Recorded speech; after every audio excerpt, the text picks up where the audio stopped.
In the year 1890, a letter from Cardinal Simeoni, prefect of the Sacred Institute of the Propagation of Faith, announced that the part of the Archdiocese of Agra named Rajputana was detached from the Archdiocese and entrusted to the Capuchin Fathers of the Paris province.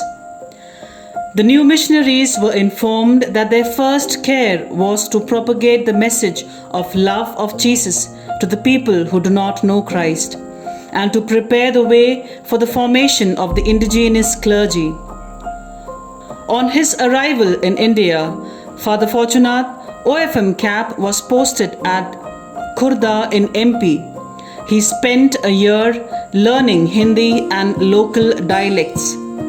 To be effective missionary, our father founder with his conferers learnt Hindi and Bhili. They were able to converse with and to communicate the treasures of faith to the flocks they nurtured. It was his ardent zeal that enthused our founder to translate well-known Latin and French hymns into Hindi, putting them to original tunes. These were sung in full-throated voices in the mission stations. Hindi hymns like Sri Yeshu Bhagwan Ki and Ye Kaun Aa Rahi, hymns to Mother Mary, are his compositions. He was then appointed as the assistant parish priest in Mao. As the assistant parish priest, he was enthusiastic and zealous to help the people in their need. Almost immediately after the arrival of the French Capuchins, there occurred a famine of 1893 and thereafter in 1897. The famines, with their inevitable companion cholera, decimated the population. Thousands of children were abandoned and left to die of hunger. The priests and their colleagues concentrated all their activities for the relief of these children. They were cared for in the orphanages run by the fathers and sisters of St. Mary of the Angels.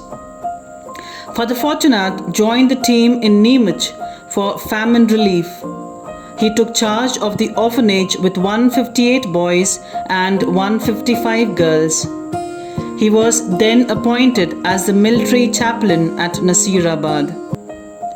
On January 27, 1903, Father Fortunatus Caumont was appointed as prefect apostolic, and in 1903 he was nominated superior regular of the Capuchins.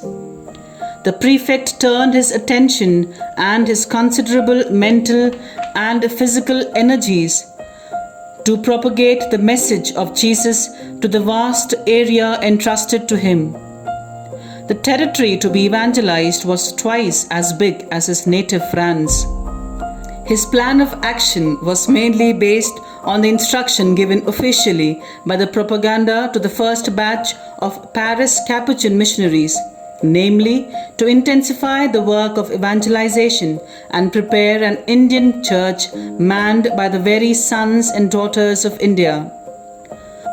Being a visionary, Monsignor Fortunatus Caumont scanned the future of India to be and began by starting two indigenous institutes of women, namely the Prabhudasi Sisters of Ajmer in 1906 and then Mission Sisters of Ajmer in 1911, so that when India would attain independence, his daughters, along with the Indian clergy, would carry on the work begun by the foreign missionaries.